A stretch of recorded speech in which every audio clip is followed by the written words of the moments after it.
My name is Evelyn Morgan, and if you've ever been far from home truly alone, with no one to call and no idea what to do next, then maybe you'll understand the strange kind of panic that settled in my chest that day in Charleston. It wasn't loud, like a scream. It was the kind of quiet terror that builds behind your eyes and tightens your throat. A pressure, a stillness, like something in the air was about to collapse. It was a Tuesday in late October, the air crisp enough to remind you autumn had finally arrived in the South. I had just left St. Peter's Church, a stunning, time-worn structure nestled between two flowering dogwood trees. Its stained glass windows glimmered in the sunlight, casting tiny patches of color on the stone steps. I'd been drawn to it during my morning walk, charmed by its Gothic spires and iron gates that looked like something out of a novel. As someone who works in publishing back in Portland, Maine,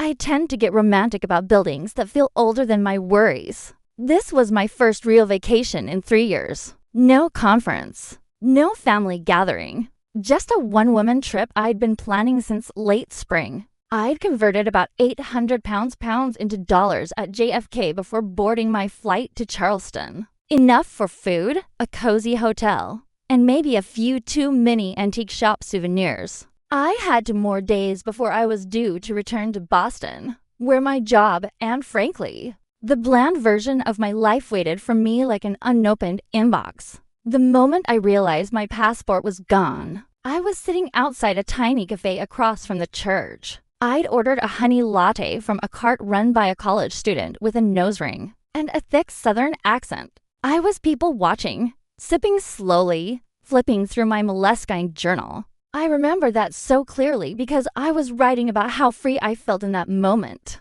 I even wrote the words, "It feels like I've finally exhaled." Then I reached into my tote to pull out my passport for a note. I was jotting something about the customs stamps and it wasn't there. I checked again, pulled everything out. Purse, charger, lip balm, even a half-eaten granola bar. I checked my coat pockets, the journal itself, the small zippered pouch I kept my ID and cards in. Still nothing. I stood up, my stomach beginning to churn, and retraced every step I'd taken over the last half hour. I went back inside the cafe, asked the barista if anyone had turned anything in, walked back to the church, my eyes scanning the sidewalk like I was hunting for a lost coin. Nothing. It hit me all at once.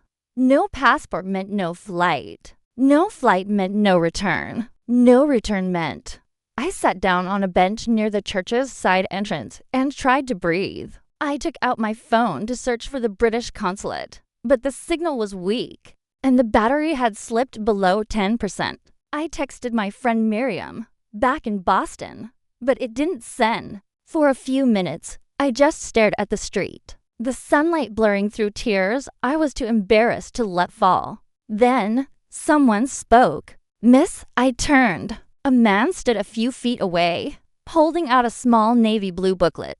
"Is this yours?" I blinked at it, unable to speak for a second. It was my passport, my name, my photo, the tiny green stamps from my last trip to Edinburgh. I jumped up, grabbing it from his hands with both of mine. Yes, that's mine." My voice cracked with relief. I clutched it to my chest, feeling my knees wobble under me. He smiled gently, kindly, found it near the benches on the other side of the church. Thought maybe it belonged to someone who'd be panicked about now. He was maybe 60, maybe older. His skin was tanned and weathered, like someone who'd spent too much time outdoors. He wore a denim jacket that had clearly lived through many seasons, a faded blue cap pulled low over silver hair, and a backpack slung casually over one shoulder. He looked like someone the city forgot. I managed a shaky, "Thank you." "Really? I thank you."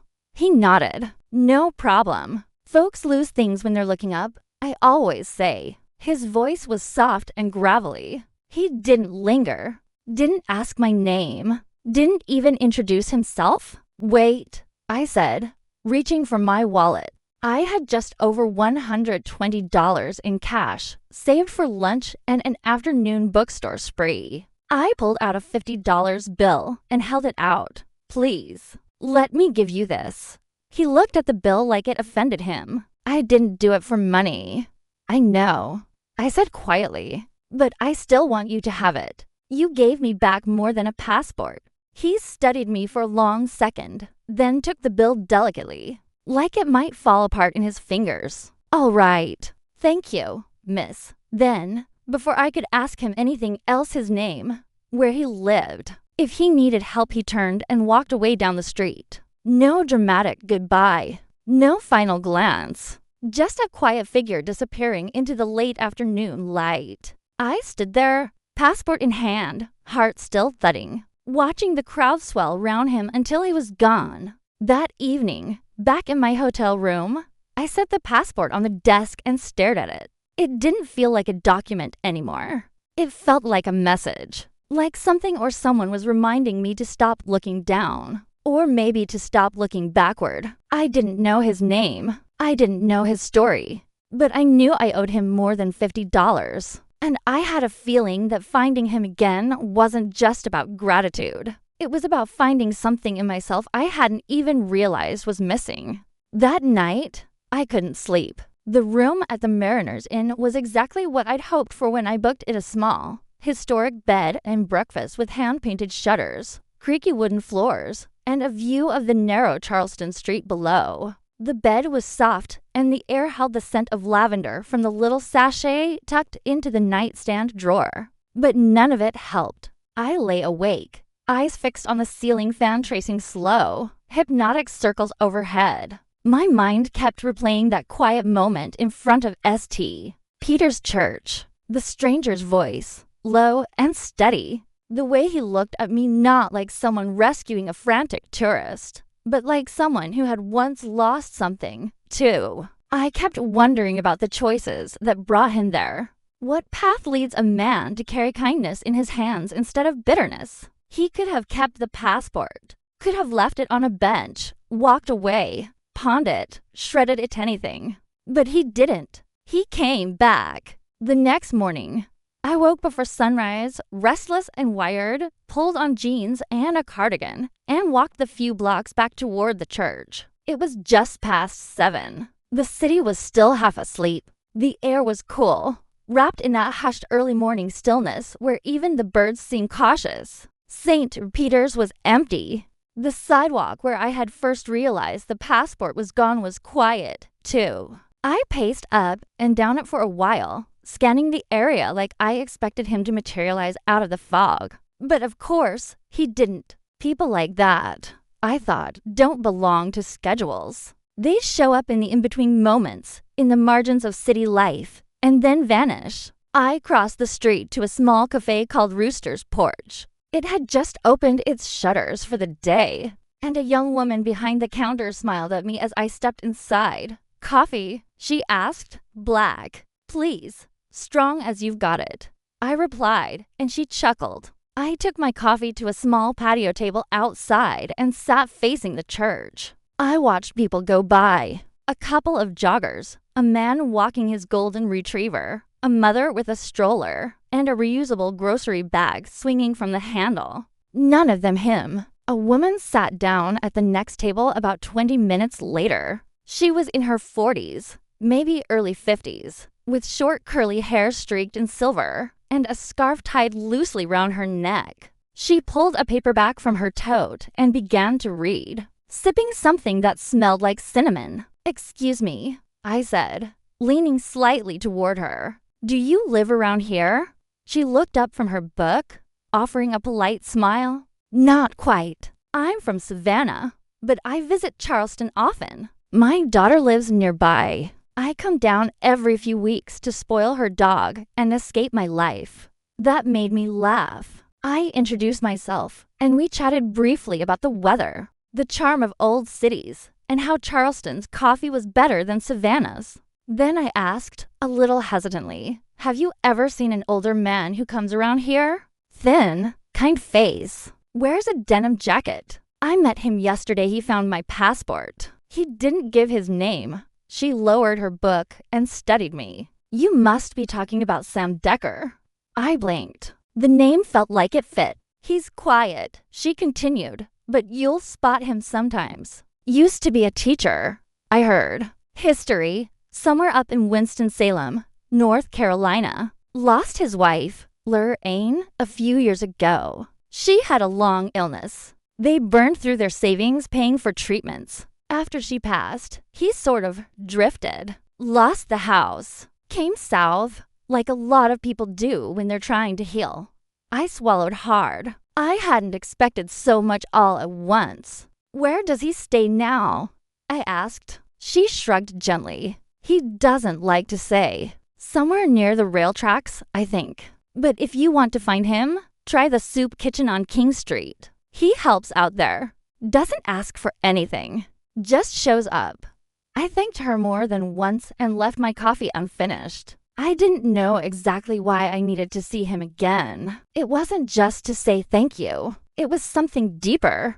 Some invisible thread was tugging at me. I'd felt more seen in those few moments with Sam Decker than I had in years of office meetings, social small talk, and carefully curated friendships. King Street was a different Charleston than the postcard version.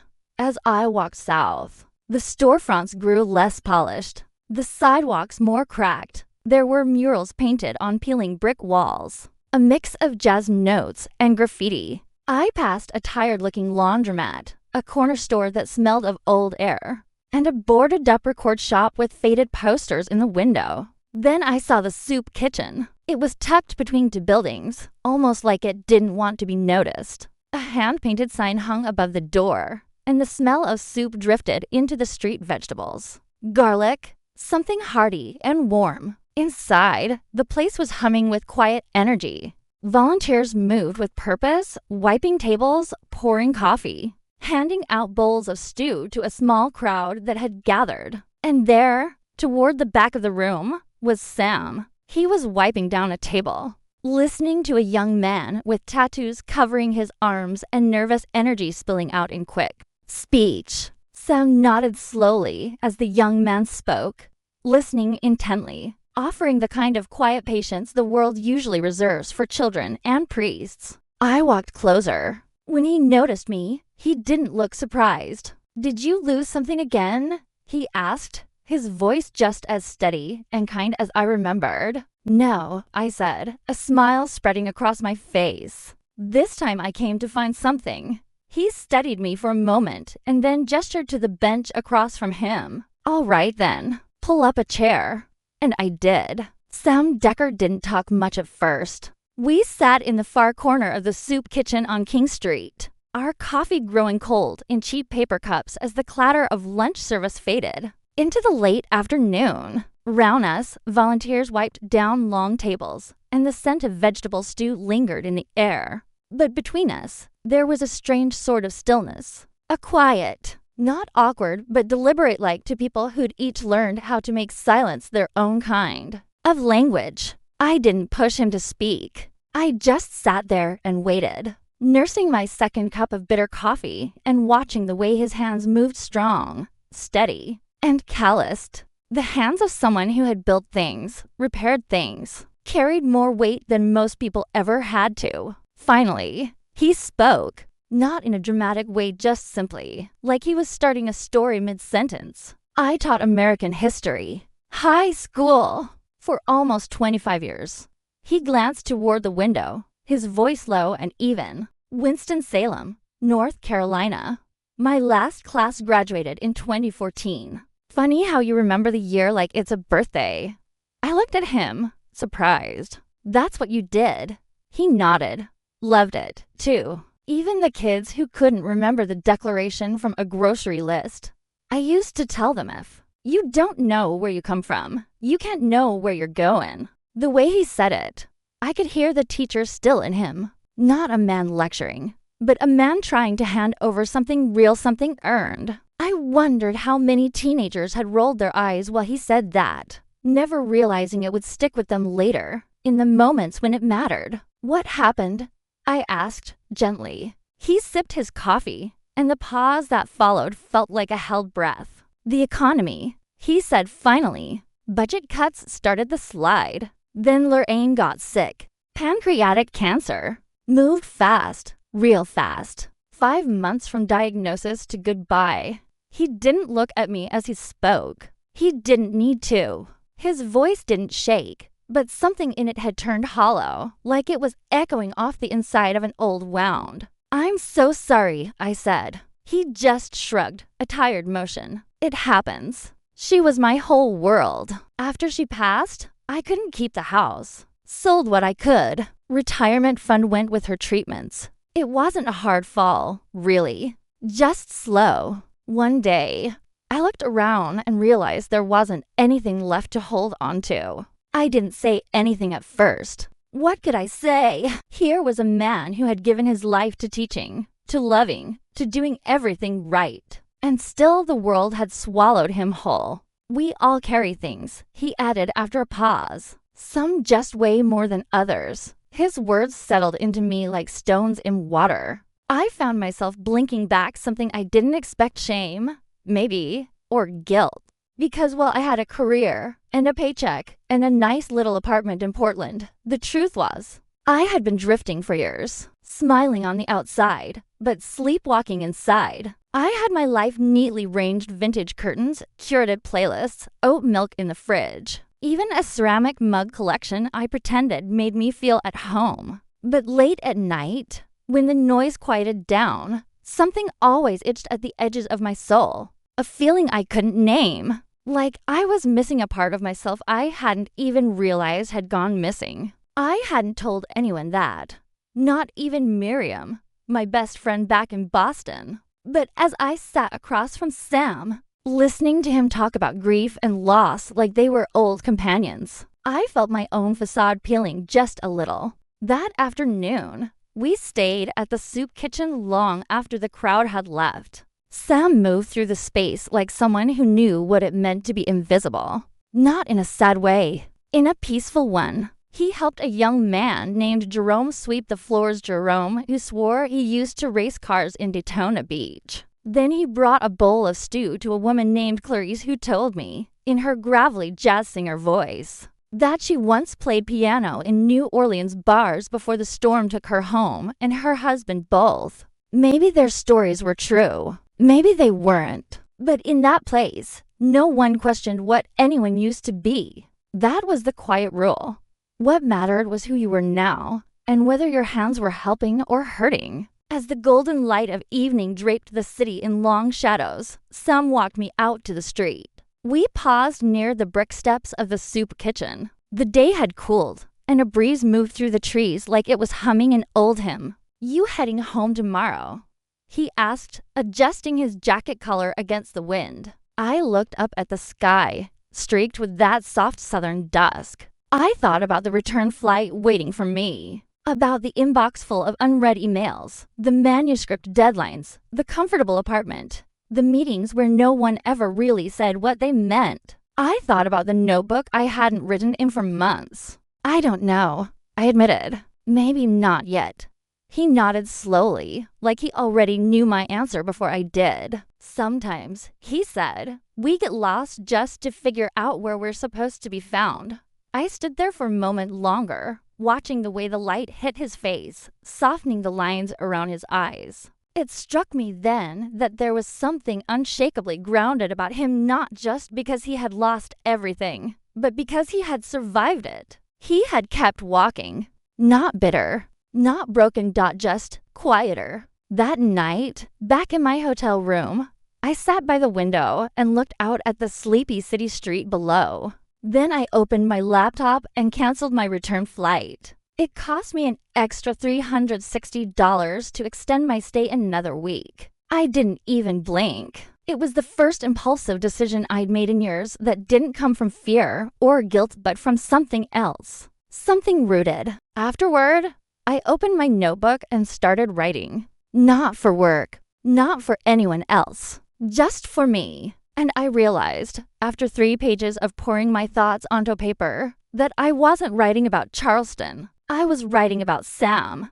By the time my extra week in Charleston came to an end, the city no longer felt like a place I was visiting. It felt like somewhere I had always been heading toward without realizing it. Like a chapter I hadn't meant to write, but one my heart had already outlined long before I ever boarded the plane.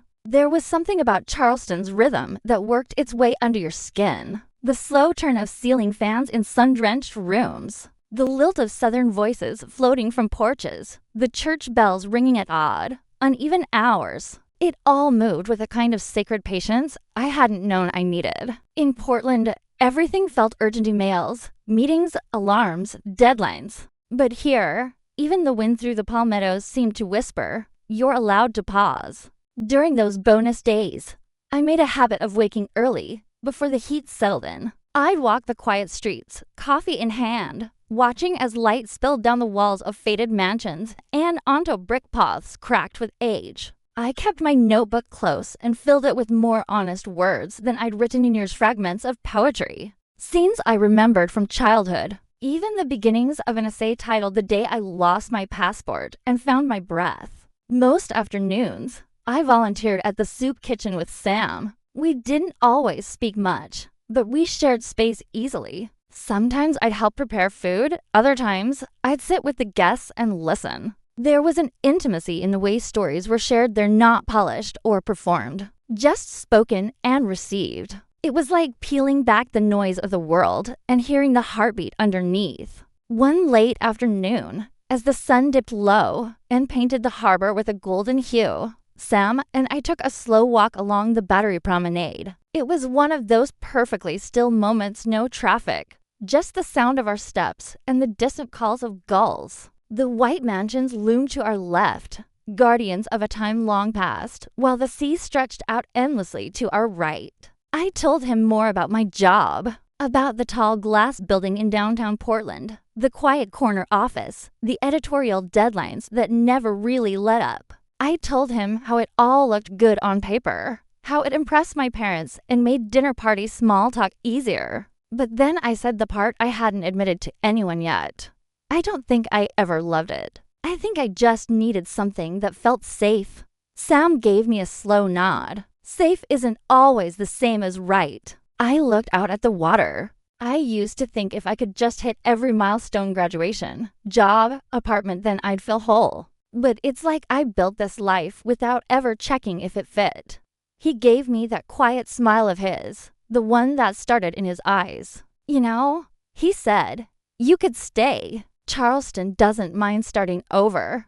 I laughed softly. Stay and do what? Hand out soup and scribble poetry in the margins? He didn't miss a beat. If it makes you breathe deeper, why not? There was no romance in his tone, no invitation disguised as something else. That's what I liked about Sam. He never tried to be more than he was. He didn't make promises or speak in metaphor. He simply offered presence, the rarest gift anyone can give. I didn't give him an answer. Not right away. But his words settled in the back of my mind like a seed. 2 days before I was meant to return to Boston, I received a call from the managing editor. She needed a last-minute manuscript review. It was a familiar voice asking a familiar thing, and yet it hit differently this time. I stood near the window of my hotel room, sunlight catching the edge of my coffee cup. And for the first time in years, I paused before saying yes. "I'm sorry," I said. "I won't be available." "You're not back yet." "No," I said. "And honestly, I might not be coming back at all." The silence on the other end was long enough to register as confusion, disappointment, or both. But I didn't rush to fill it. That moment was mine. It was the sound of me choosing myself. The next morning, I walked to the bank and withdrew what I had left in my savings, $2,400. Most of it meant for a future that never had a clear shape. Then I walked through the French Quarter, found a tiny rental just off East Bay Street. It had high ceilings, chipped paint, and a writing desk in front of a narrow window that overlooked a tree-lined alley. It wasn't much, but it was enough. I spent the next week writing, submitting essays to literary journals I used to be too scared to send anything to, reading poetry aloud to the empty walls, sleeping with the windows open, letting the silence wash me clean. A week later, I printed out a copy of my first finished essay and brought it to Sam. The title was simple, "What We Carry." He read it at a bench near the soup kitchen. Read every word slowly, without rushing. When he finished, He folded the pages in half, then in half again, and slid them into the inside pocket of his jacket like something sacred. "Don't forget who you are," he said. "I think," I replied. "I'm just starting to find out. It's been 6 months now. My name is Evelyn Morgan, and I live in Charleston, South Carolina. I rent a small apartment with books stacked on every surface and coffee rings on the desk I now write at daily. I teach part-time writing workshops at the local library. I freelance for a handful of small presses. And on Thursdays, I volunteer at the soup kitchen with Sam. We still walk the Battery some evenings. Sometimes we talk about Lorraine, his wife. Sometimes we walk in silence. Sometimes I read him bits of new essays or rough poetry I'm too nervous to show anyone else. He never offers praise, only the truth. That's all I ever need. Every Sunday, I return to St. Peter's Church. I sit on the bench where I first felt everything fall apart. And I remember the stranger who gave it all back, not just the passport, but the invitation to start again. Because sometimes the things we misplace aren't really lost. They're just waiting for us to slow down enough to see them again.